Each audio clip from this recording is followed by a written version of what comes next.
Assalomu alaykum hammaga. Bugun sizlar bilan 21-darsimiz koeffitsiyentlar yig'indisi, ya'ni matematika master kitobini koeffitsiyentlar yig'indisini topish va Paskal uchburchagi haqida gaplashamiz. Tak, birinchisi koeffitsiyentlar yig'indisini topish. Qanday topamiz deydigan bo'lsak, misol uchun qanaqadir bizga ifoda berilgan bo'lsin. Misol uchun x minus 2 ne bo'lsin 200-si va ko'paytiruv 2 minus x bo'lsin va plus bo'lsin bizda 4 minus x ne nimasi 99-si. Tak, va ko'paytiruv x minus 1 nimasi bo'lsin 20-si va plus 3. Tak, ne soddalashtirgandan keyin koeffitsiyentlar yig'indisini topgin deyapti. Tushundinglarmi? Agar shu holatida buni chochib chiqadigan bo'lsa, buni 100 yilda ham chochib chiqa olmaysizlar. Ya'ni koeffitsiyentlar yig'indisini topib, koeffitsiyentni chochib chiqib, koeffitsiyentlarni yig'indisini topish bir muammo bo'ladi. Buni oson usuli bor. Ya'ni koeffitsiyentlar yig'indisini topish uchun bir qo'yib olsak bo'ldi, masalamiz hal bo'ladi. Tushundinglar? X teng 1 deymizda, shunda koeffitsiyentlar nimasi kelib chiqadi bizda? Yig'indisi kelib chiqar ekan. Ya'ni x o'rniga nima qilamiz? Koeffitsiyentlar yig'indisi desa 1 qo'yib yuboramiz. Shunda mana 1 minus 2 ni nimasi bo'lib qoladi? 200-si ko'paytiruv 2 minus 1 plus 4 minus 1 ni 99-si 1 minus 1 20-si plus 3 barobar. Bu yerda nima bo'ladi degan bo'lsa, mana ifodamiz 0 bo'lganligi uchun mana hammasi nima bo'lib ketadi? 0 bo'lib ketadi, to'g'rimi? 2 dan 1 rad tashlaydigan bo'lsam, nechaga teng? Minus 1 ga teng. Minus 1 200-si plus 1 ga teng bo'ladi. Ko'paytiruv 2 dan 1 rad tashlsam 1 bo'ladi, plus 3 bo'lib qoladi, to'g'rimi? Hisoblaydigan bo'lsam 4 ga teng ekan. Tushunarli-a? Unda har doim 1 qo'yamiz. Ha. Koeffitsiyentlar yig'indisi desa 1 qo'yib yuboramiz, bo'ldi. Muammo yo'q. Keyingisi ikkinchi tipdagi misol. Ikkinchi tipdagi.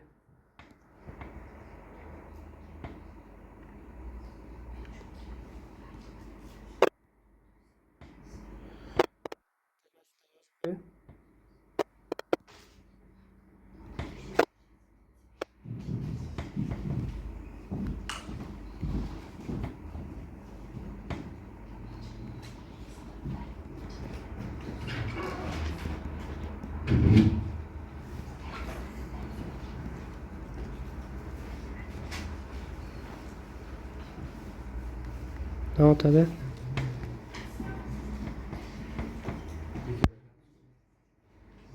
Video ketyapti.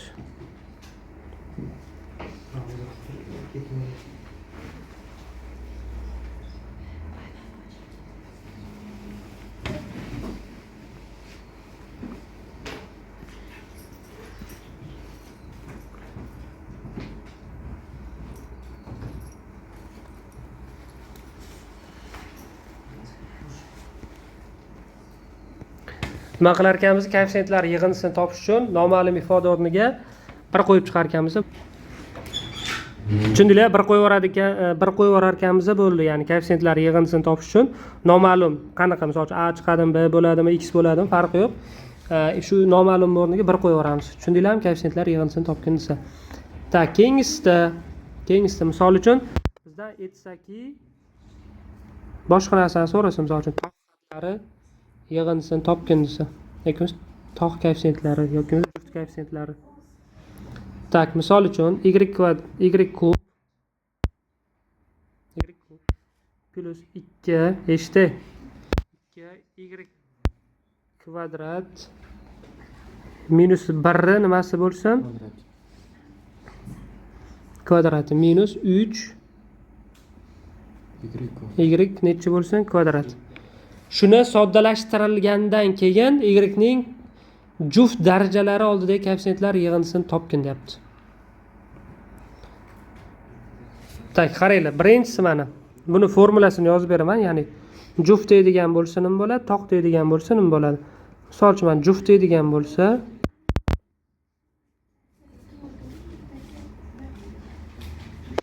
juft deydigan bo'lsa nima qilar ekanmiz? Birinchi mana 1 qo'yamiz. 1 qo'yamiz. Plus deymiz. Minus 1 qo'yamiz. Taqsim deymiz. Nechaga? 2 ga. 1 qo'yib va minus 1 qo'yib ikkalasini qo'shib 2 ga bo'lib qo'yar ekanmiz. Tushuntira oldimmi? Endi toq deydigan bo'lsa-chi?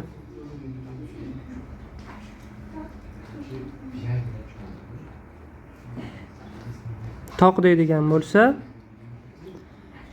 tak p ni o'rniga 1 qo'yamiz, minus deymiz. Minus 1 qo'yamiz va taqsim necha deymiz? 2. Tushundinglarmi? Ketdik.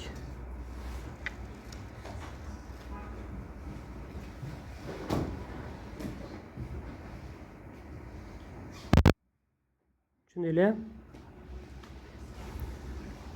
Birinchi mana minus 1 qo'yadigan bo'lsam, p 1 qo'yib hisobli. 1 qo'yadigan bo'lsam nimaga teng bo'ladi?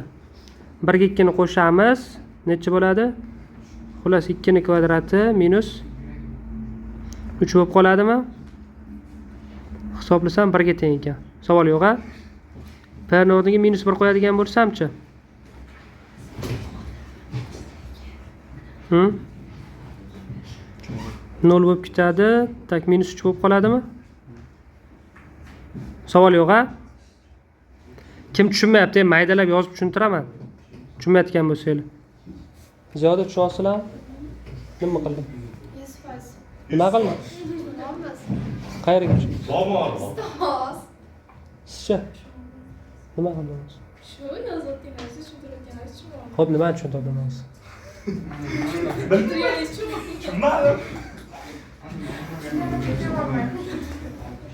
Men bilmaydigan narsani bilmayman dedi.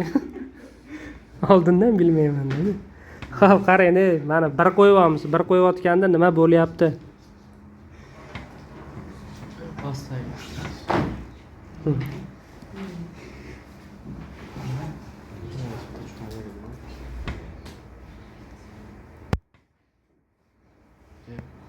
Misolchi mana p ding qiymati mana p suraylik.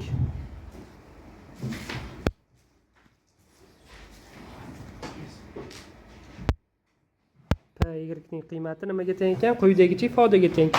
Birinchisi mana p 1 qo'yadigan bo'lsam, nimaga teng bo'ladi mana? 1 kubi plus 2 ko'payib turib 1 ning kvadrati minus 1 bo'lyapti va shuni nimasi kvadrati minus 3 ko'payib turib 1 kvadrat. Tushundingizmi? Mana buni hisoblasam 2 bu 1 bo'ladi. 1 dan 1 tashlsam necha bo'lib qoladi? 0 bo'lib qoladi. 2 bo'lyapti, to'g'rimi? 2 ning kvadrati bo'lyapti. Tak minus 3 bo'lyaptimi? Hisoblasam nechaga teng? 1 ga teng.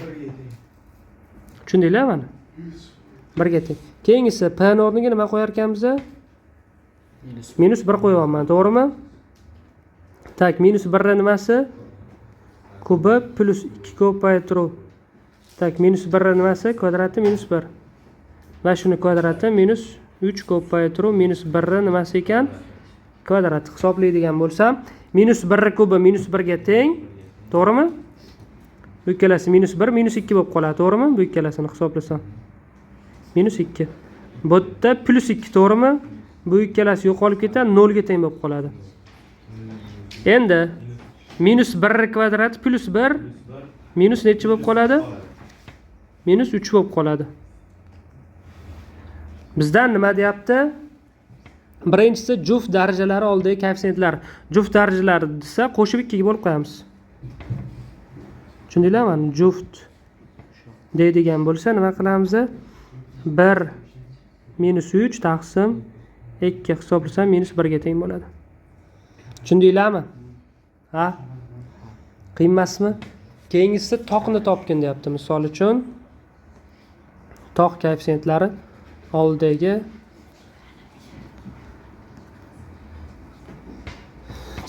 necha bo'ladi bu? 2 mi? 3 bo'lar ekan.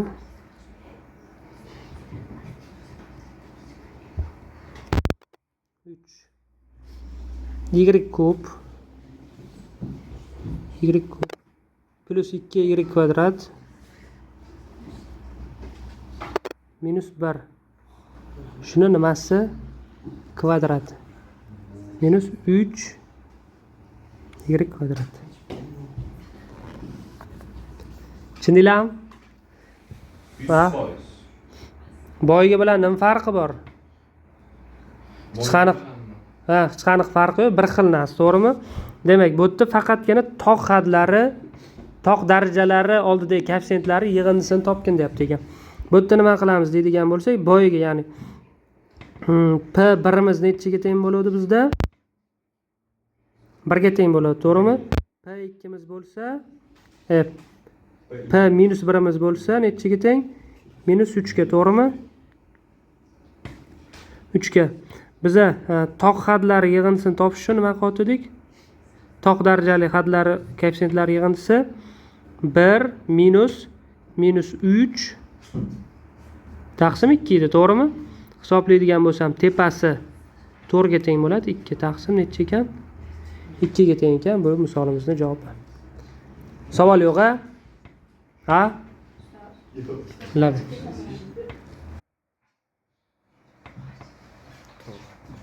Ketdik va yana bitta primer ko'raylik.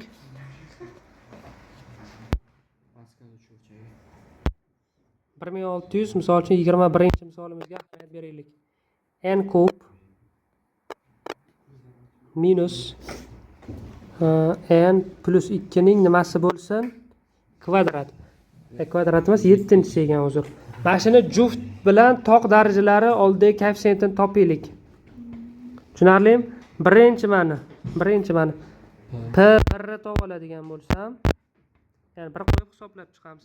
1 qo'yadigan bo'lsam necha bo'lib ketadi? 1 ni kubi 1 ga teng minus 1 plus 2 ni nimasi? 7-si, to'g'rimi? Mana ikkalasi ketadi, 2 ni 7-si qoladi. 2 ni 7-si nechiga teng? 120 8 mi? P minus 1 qo'yadigan bo'lsam-chi. Ha, nimaga teng bu? Minus 1 kubi minus 1 ga teng. Tak, minus 1 oldidagi minus bilan plus 1 bo'lib ketadi, to'g'rimi? Plus 2. Tak, bu ikkalasiga baxtilimiz 7 bo'ladi. Hisoblaydigan bo'lsam, 2 ni 7-si teng bo'lib qoladi 128. Tushunarli-a? Endi buni juft hadlari deydigan bo'lsa, nimaga teng deymiz?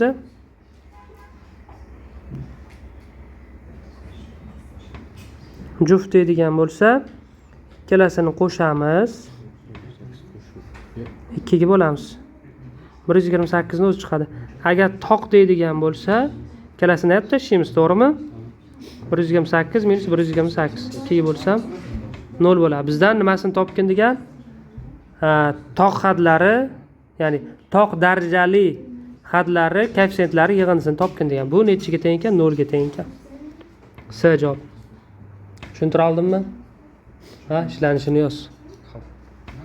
Tak, keyingisi Pascal uchburchagiga. Eshitamiz, Pascal uchburchagiga. Misol uchun Maydalab ishlab berasizmi? 100%. Ketdik, mana qiyinlashdik. Mana Pascal akaning uchburchagini ko'ramiz. Ne? Kalla pulni zarek borib.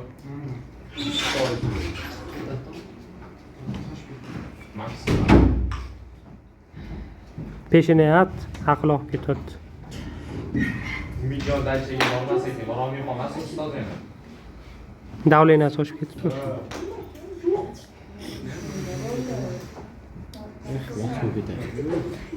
Pascal uchburchak ketdi mana. Misol uchun Pascal uchburchak nima deganman-ki? 1 yozasizlar. Koeffitsiyentlarni topishni ishlatar ekanmiz. Bu yoqqa mana 1 yozasizlar, mana degan 1 yozasizlar.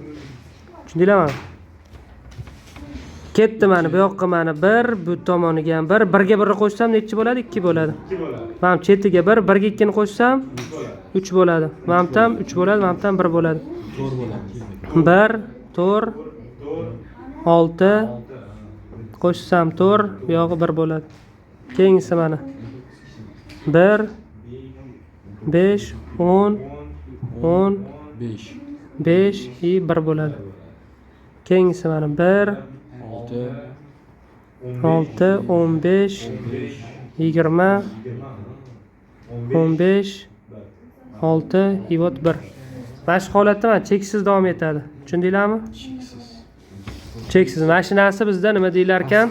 Paskal uchburchak. Ya'ni bu nimani ifodalaydi deydigan bo'lsak, koeffitsiyentlarni topish, misol uchun a plus b ning 0-darajasini 0-darajasini koeffitsiyentlarni topadigan bo'lsam 1 ga teng. Bu a plus b ning birinchisi, keyingisi bu a plus b ning ikkinchisi. a plus 2 ning a plus b ning ikkinchisini anaqasini bilasizlar sizlar? Nima deyiladi? Koeffitsiyentlarni. Ya'ni bu nimaga teng edi? A kvadrat plus 2 ta AB plus B kvadrat. Mana koeffitsiyenti mana bu 1 ga teng, buniki 2 ga teng, buniki 1 ga teng. Shu yerdan kelib chiqqan. Tushundinglarmi? Keyingisi A plus B ning kubi bo'lsa 1 3 3 1 bo'ladi, to'g'rimi? Tushunarli-a? Endi qaraylik, bizda misolda aytayaptiki, mana x plus y ning nimasi bizda 5-inchisi. 5-inchisiga mana koeffitsiyentiga e'tibor berasizlar. Mana 5-inchisi qaysiga teng bo'ladi mana? Tushundinglarmi mana? Ikkinchisiga ahamiyat berasizlar. 5-inchisini nimasi bu bizda? Koeffitsentlari. Birinchisi mana. Birinchisi nima bo'lib qoladi? Koeffitsiyenti 1 ga teng, ya'ni x ni 5-inchisi bo'ladi. Qo'shuv deymiz. Qo'shuvda hammasi qo'shuv bo'lib ketaveradi. 5 x bir marta kamayadi, to'g'rimi? To'g'ri.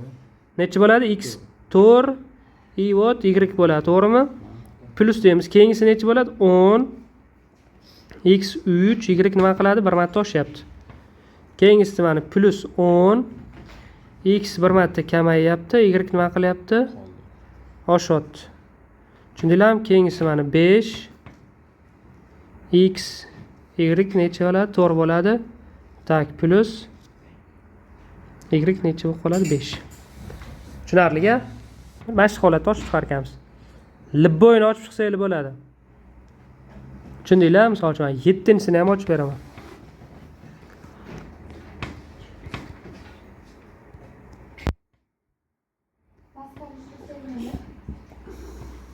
Sonli koeffitsiyentlarni topish uchun foydalanamiz. Uchburchakka o'xshab ketayotganligi uchun Paskal uchburchak deyiladi.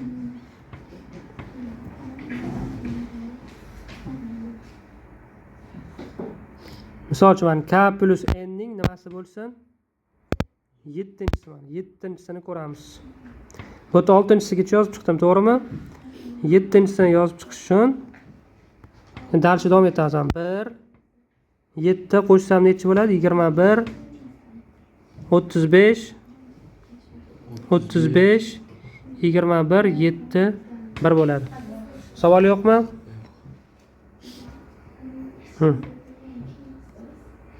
Tushundinglar?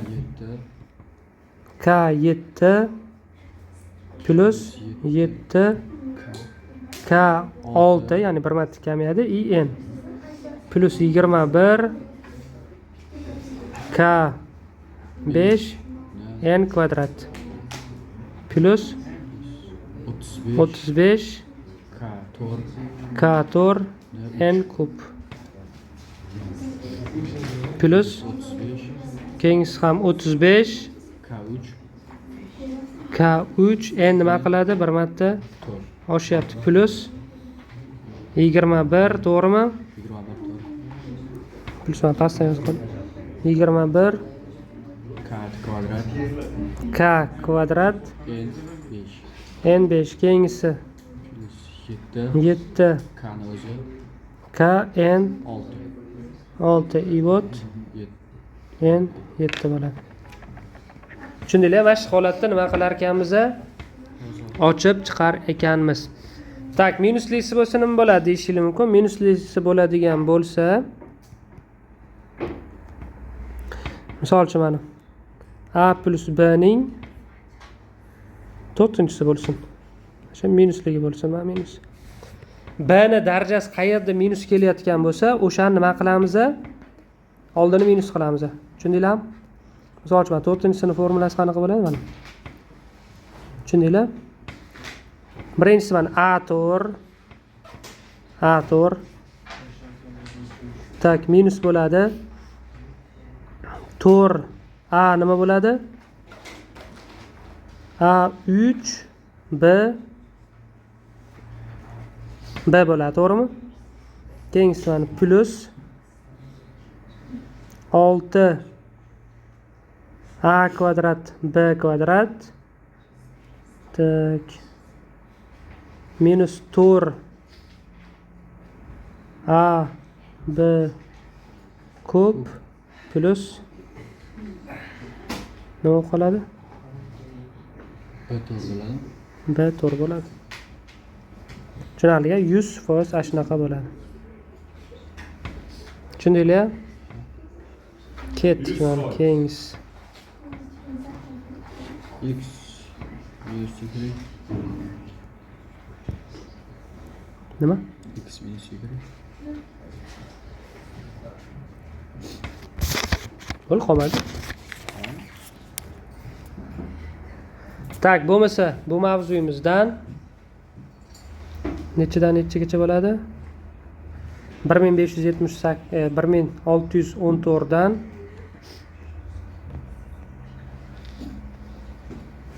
1614 dan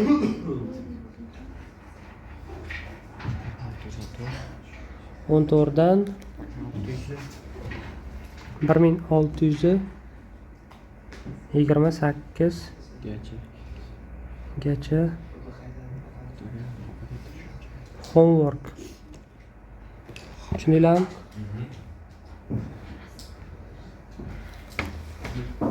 Tak, bo'lmasa darsimiz shu yerda yakunlaymiz. Sog' bo'linglar, salomat bo'linglar. YouTube ko'rayotgan like bilan komment bosishingizdan chiqmasin. Ikrom aka, qalaysiz?